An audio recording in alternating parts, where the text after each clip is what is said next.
So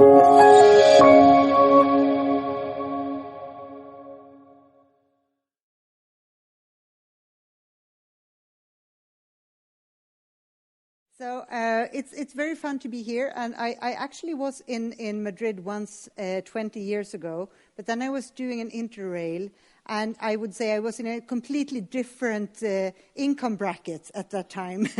So it doesn't look the same, and most likely it's because I'm actually in a very nice room, and I was not at that time.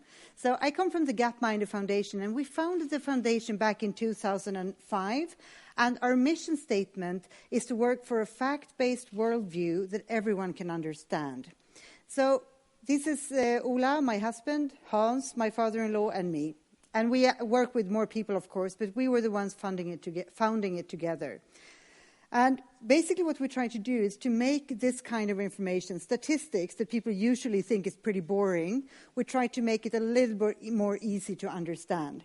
So we've been doing different kinds of talks and documentaries, and it started by doing this animating statistics, and we also improved the search. So when you search at Google, you can get instant visuals like that. But what we figured out after a while was that it felt like it was not enough, because when people are searching on internet, they can get answers to the questions they have, but the questions they have are very often very small. I mean, you are wondering about one specific thing, and you will get an answer on that. But what if it's the wrong question? Or how can you get the overview correct? So we decided to go back to Gapminder and actually continue trying to develop material to give the broad overview. And we were asked several times whether we would like to write a book. And honestly, we were very negative, because we were always saying that books, that's so, you know, that is what people used to do. Nowadays, we can do it in much better ways. So we were doing this animating statistics and stuff, and we thought that was pretty good. But we had a gradual grow of frustration, because we felt that people didn't really get what we were trying to say. So finally, we thought maybe we need to try to write a book anyways. And we decided to do that. And this is what the book looks like in English, and the Spanish version, pretty close. Different colors, but sort of the same theme. So we wrote the book, and it's now available, or it's signed to be available in 37 languages, I think. And now it's available in 13 or something. So it's pretty surprising how big effect a book can have. So most of you probably know it. And I mean, I have been reading a lot of books, but I didn't really think that what we were doing would actually fit in a book. So I'm a bit surprised myself, I have to say. So we started the book by asking these knowledge questions that you heard about just recently, and some of you have actually answered these questions. So it's 13 questions. This is one of them. Global climate experts believe that over the next 100 years, the average temperature will get warmer, stay the same, or get colder. And get warmer, I would say, that is what the research community is more or less agreeing on at the moment. And we were asking this question in 14 countries in representative polls, and most people got it. I mean, this is pretty good results. Spain is much better than Sweden, frustratingly enough, because we're down at 82 and you're up at 92. But I mean, it seems like the information has actually gone through. So people understand that something is going on with the climate, and they have an idea that goes in the right direction. And looking into your result here, you're also getting there. You're close to that too, right? But when we look at other questions, like this one, how many of the world's 1-year-old children today have been vaccinated against some disease? A question about something different in the world, we have the question, or the answer alternatives, 20, 50, and 80%. Pretty big difference between these three. 80% is the correct. Actually, it's 88, but we rounded it down so no one can say that we are trying to exaggerate this one. And when we look at the result here, it looks completely different. Here, only 13% of the Spanish people answering got it correctly. And just imagine, as you heard just before, imagine that we did the same question at the zoo, asking a chimp, giving them 3 bananas to choose from, A, B, and C. They cannot read, they cannot write, they cannot know the intention with the question, and they should end up here. 33% correct. 1/3 should be right just by picking randomly.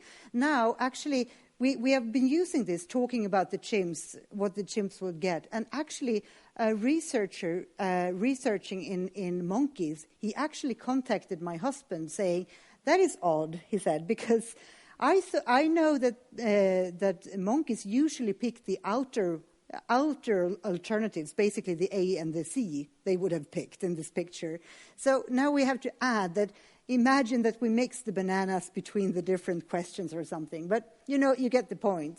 And this is your result here.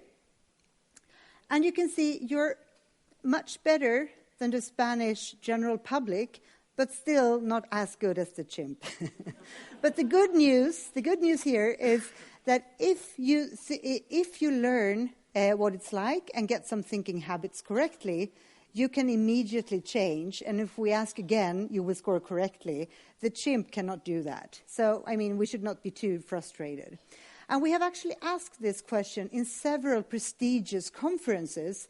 And we can start by looking at this. This is the World Health Summit, where all the leaders in the health sector meets. And Ola, my husband, he was speaking after Angela Merkel, and they were testing the audience. And this is the result in that group. 27% got it right. You were better than them, and they are actually in the health field, We went to the Davos meeting. 18% got this correct. We went to the Lindau meeting, where Nobel laureates in medicine and some high-achieving, specially selected medical scientists meet. 8% was getting it correctly. And then I saved the best one for last. We've been to one of the 5 largest banks. They were smart enough to actually ask for an NDA before answering the questions. And that was the best thing they ever did, I think. So we only say it's 1 in 5. 4% of them got it correctly. And it's not that the world's bankers need to know everything about vaccination. That is not necessary, of course. But vaccination is a good indication about the state of a society. To vaccinate the kids, you need to have working infrastructure. The mothers need to be able to read and write to get the kids to the right spot at the right time. It's a lot of things that actually has to be in place. And you need a cold chain, and you need customs that are working, and so on. So, a lot of things has to work. And most likely, people are underestimating how far the world has come in many places and misunderstanding that. Oh. We were fiddling with the sound previously, so I thought I was going to see some sound fiddling, but never mind. So for the audiences, we asked this question in these 14 countries. This is the results question per question. We asked actually 13 questions, but we only keep 12 here. And the reason is because everyone are basically scoring correctly on the climate question, and they're scoring completely bad on all the others. So we keep all the others and skip the climate one. It's most like a control question. So here you can see how many got how many points, basically. And we can see that this is a weird color, I have to say, because it's red on my machine. So it's supposed to be a red, thing, whatever. 15% got 0 correct answers. And just imagining you have 12 questions, A, B, and C, and being able to score 0 correct, it's pretty impressive in its own way. And then you had the others like this. And just remember that this is where they would have ended up if they would have closed their eyes, not reading any of the questions. So we have a skewed shape here. And one person got 11 right, and no one got 12. So this is what we have to work with, just showing. And all the light yellow here should be red. I don't know why they are light yellow. So let's hope it doesn't screw up with the rest of the imagery later on. So actually, it was only 10% that were better than the chimp. And I think that is pretty disturbing in a knowledge-driven society where people are highly intelligent and highly educated. So what about you there? Well, this is the shape of your mountain. You can see it's a much better position where we have people being spread out all over, and we have some people actually scoring 11 and 12 correct. 48% actually better than the chimps. So that is pretty impressive. And I guess that all of you can imagine that you are the ones being on the right side. So congratulations. So how can we be so wrong about the world? Well, YouGov was asking this a bit weird question to the public, asking, is the world getting better or worse? And generally, you can see that people are usually saying it's getting worse. In Sweden, only 10% were thinking that the world was getting better. So when you have a question in front of you about the state of the world, and you think that the world is getting worse, you will pick a result that goes with your worldview, right? But when we look at the data, there are actually a lot of things that are going well. Slavery is going down, deaths from disaster is going down, lead in gasoline is going down, fewer children are dying, it's less likely to die in plane crashes, we have more movies to choose from, more kids being immunized, we have more music to choose from, and bigger portion of the world area is protected nature. So there are a lot of things happening, but when we look out the window, it's pretty hard to see, right? So how do we learn about the world? The most common way is, of course, to watch the news. So what do we see when we watch the news? We see disasters, wars, refugees, we see horrible diseases, paradise beaches, cute animals, and exotic cultures. And then we take those fragments, and they are all extraordinary, because otherwise they wouldn't be news. And then we try to build them into a worldview, but that worldview will, of course, be a bit weird, since it's only showing us the exceptions. So instead, we would recommend to think of the world as a street, where you have the poorest to the left, the richest to the right, and everyone in between. This is the 7 billion people of the world. And when we have asked Swedish general public and Swedish students where they think they belong, I mean, this is basically the income distribution of the world, right? They would say they are somewhere in the middle, belonging to this group. But by just being in Sweden, you are actually going to be on top, right, in the richest group. So how can we understand the world? We're looking out the window, not much is happening. We're looking at the news, we see all these bad things happening, and we think we are in the middle of the world income distribution while we are at top. Pretty hard. So we decided to develop a tool that we call the Dollar Street.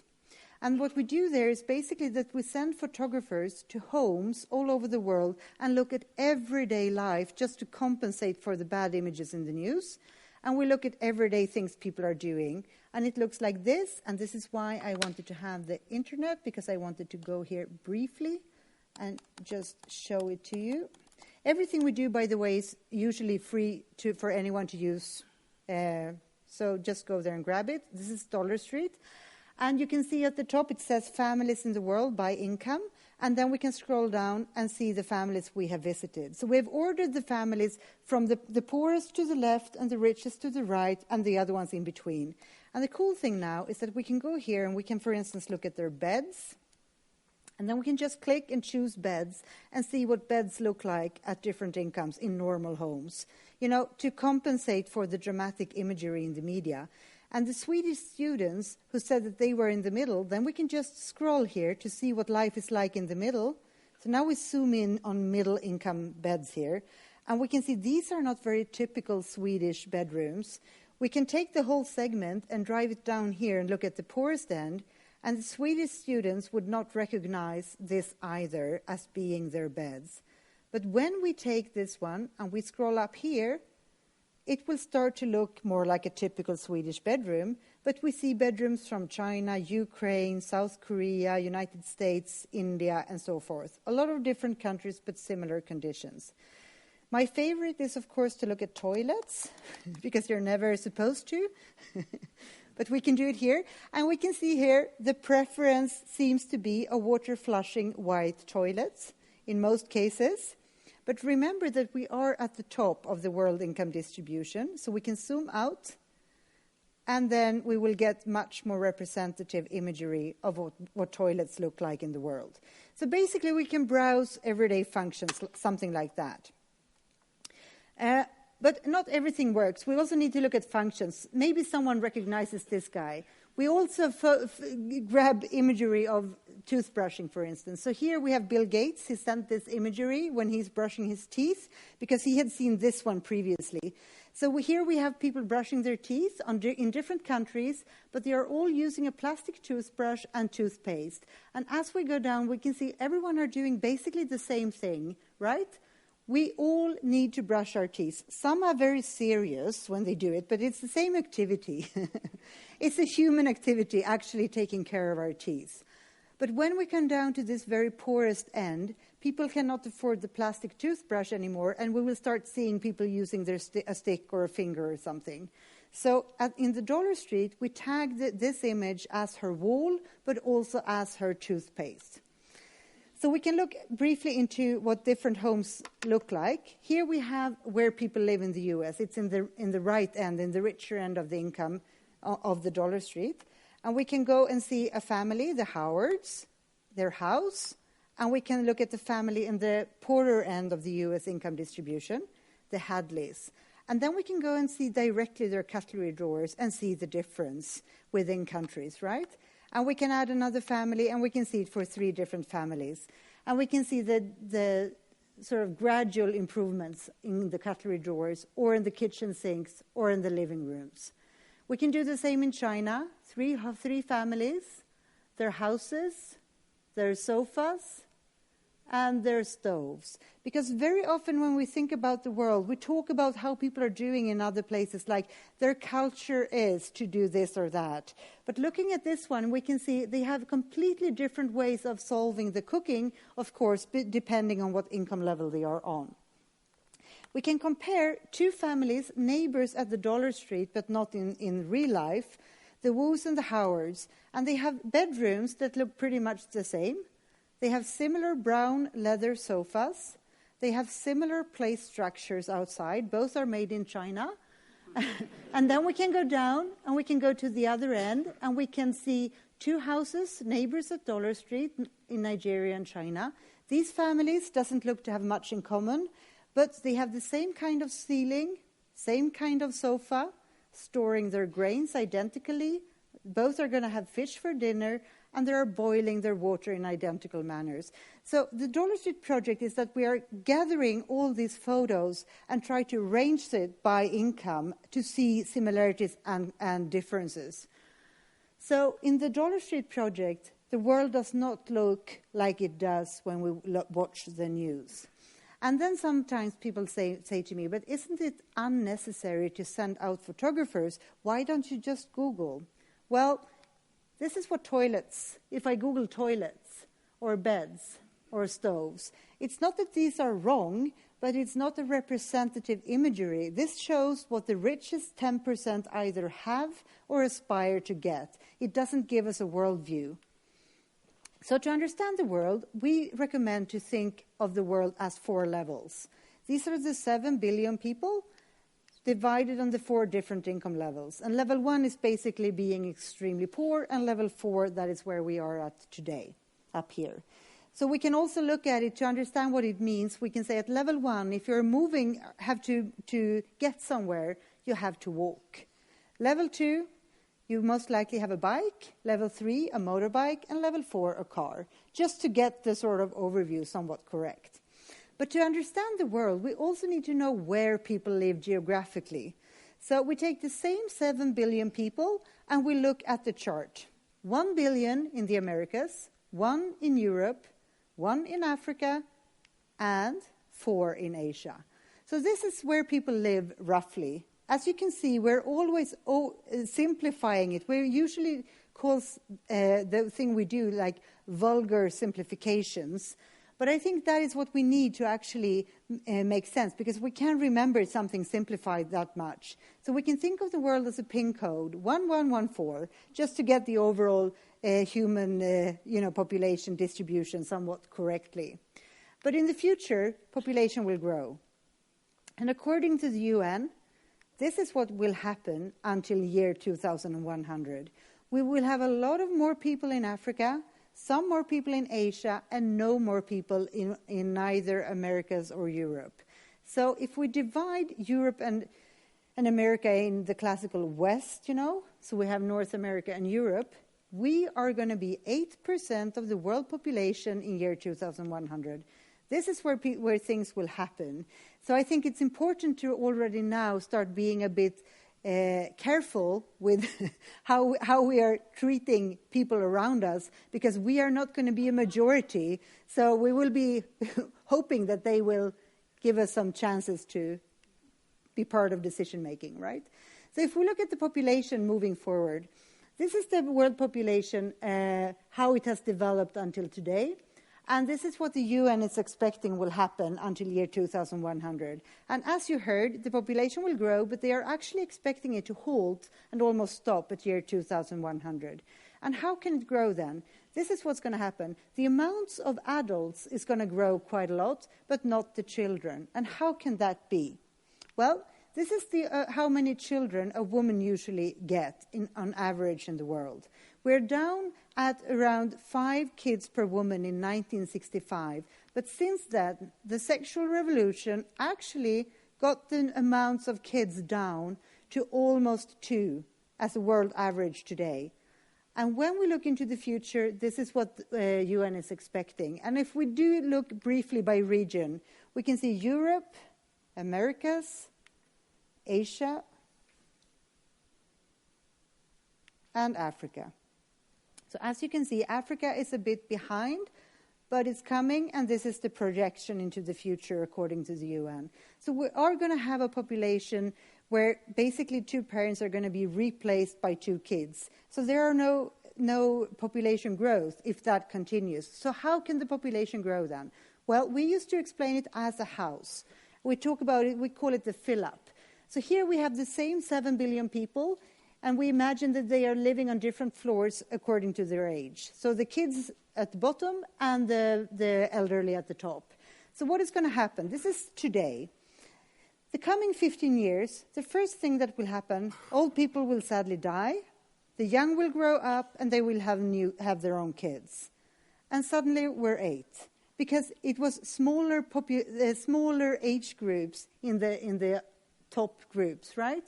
And moving ahead, we will see the same thing happening. You see, it's not widening at the bottom. It's just filling up empty floors at the top. And suddenly here, by 2060, we're already 10 billions without bigger amounts of kids, right? And also, some people will actually be added because of an improved age. We're getting older, basically, as well. So something like that. So it's not very hard to understand, but it's not totally intuitive either. Who knows who these guys are? Anyone? A few, good. Because these guys are the CEOs of Microsoft and Google, and the interesting thing here is that both of them are born and raised and educated in India before actually becoming the CEOs of these global corporations. And I think it's an interesting and important thing to recognize, because we tend to still think that everything European or North American will be sort of the center from which everything else is around. But that is starting to change.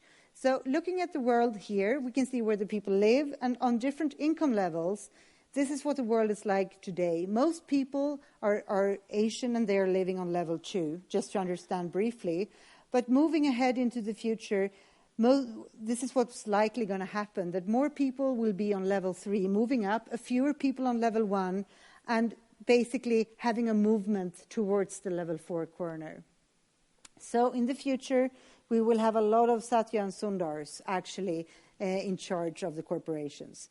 So to understand the world and to beat the chimp, if we're going to do the test again, how could you get better results? Well, first of all, you do need some facts and frameworks, because if you have them, you can guess more accurate.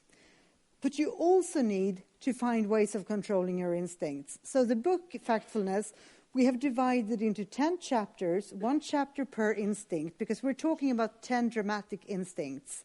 And then we're looking at the world from there. And the book is trying not to be very academic. It tries to be a handbook. And it's all about these factfulness rules of thumb.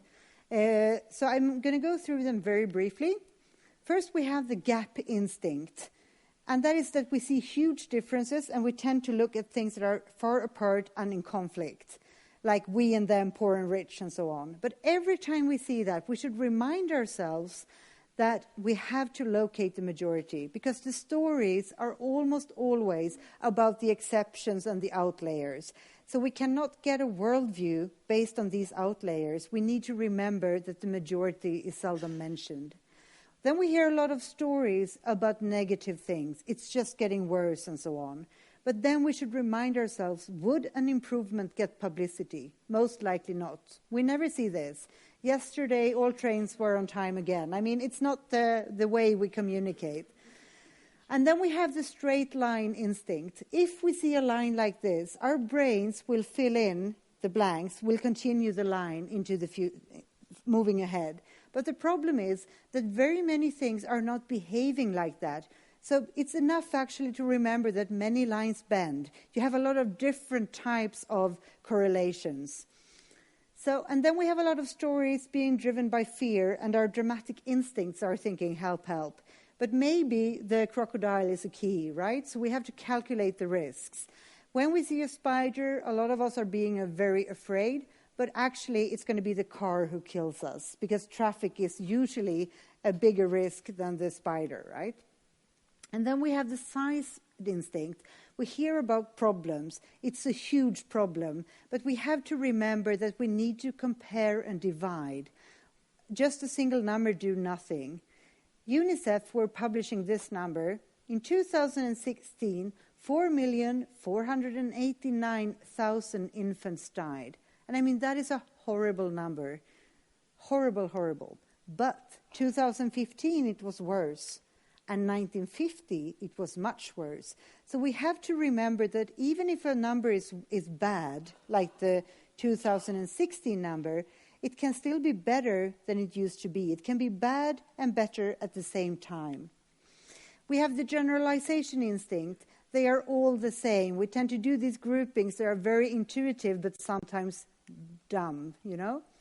Here, I think all of us have seen these rubber boats trying to come to Europe, and some of them actually get all the way. And I saw a small news article that I actually liked. I was at Gran Canaria at the moment, and I was reading the news, and then I saw this one. One of these boats actually managed to get over the sea, and they hit the shore. They were in Europe, but accidentally, this is where they hit it. They went to the nudist beach at Gran Canaria in Maspalomas, and I just imagine were they prepared? I mean, they were dreaming about getting to Europe. They were risking their lives to come here. And the first Europeans they see are pink, nude men with hats.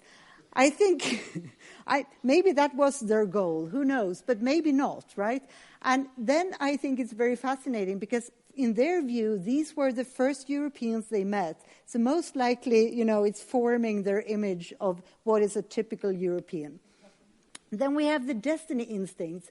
It will always be like this. We tend to think that religions and cultures and so on are static. So they will be as they have always been. But then we should remind ourselves that most things are actually changing constantly, but so slow so we tend not to recognize it. We are also driven by this single solution, that we have our ideological views that we are using when we're looking at the world. And with this ideology, we tend to look for supporting facts for the beliefs we already have, rather than going the other way around, looking at the facts and trying to figure out what is the proper ideology to put on it, right? So we do need a toolbox to make smarter decisions. And then we love to blame. We love to find someone to blame. When we see a problem, we're looking for someone to blame. And that's a very common thing. But there's a huge risk that we stop thinking and stop being constructive when we do that, because there are usually more complex explanations. And with the final one is the urgency tendency, that we are driven by a feeling that it's now or never.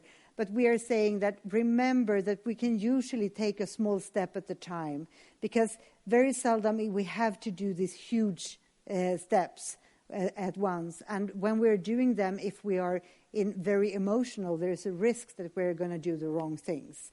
So basically, it's a set of thinking habits that we have formed. It's a very pragmatic and practical handbook in that sense. And we stayed away from all academic lingo we could find. We basically just got rid of it and tried to explain it without. So if you're highly interested in cognitive science or highly interested in public health, You will probably be a little bit irritated here and there because you think that we have actually made it too simple. I got an email from a woman who was very irritated because we are mentioning soap in one of the chapters very briefly, saying something like, soaps have been very good or something. And she was writing, yeah, but there are so much things to say about the soap. Didn't you oversimplify it? Yes, we did. If you're interested in soap history, I think one sentence is very little. But what we're trying to do is to actually get this overall picture together, and then we have to be brief at places, right? So when we see the news, maybe we should do like this, like we do on the cigarettes, to remind ourselves that they often make things seem very alarming. And maybe we should, like on the cigarettes, have a helpline where you could actually go and sort of get help with your, your addiction. So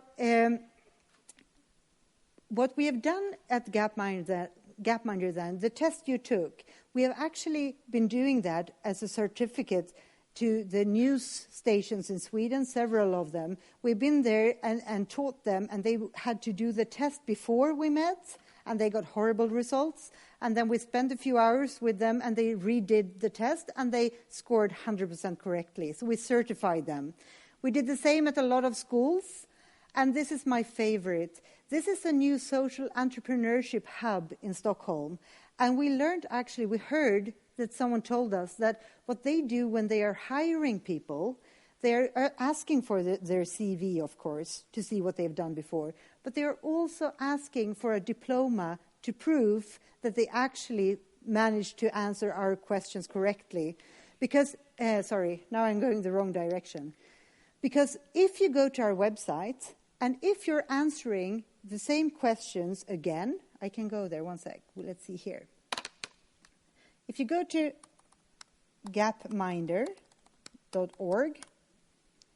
here, we scroll down, you see take the Gapminder test.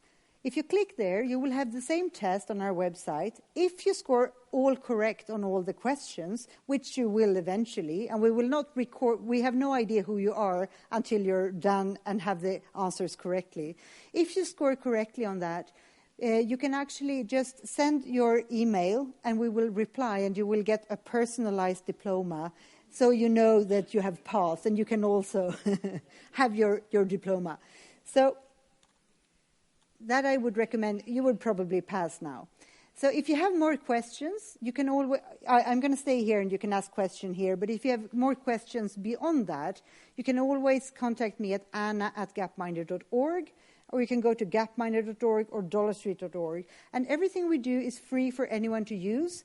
And for Dollar Street, we need more homes.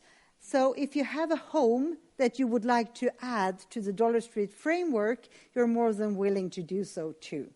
So thank you for having me, and you can follow us on these different addresses, for instance. Thank you so much.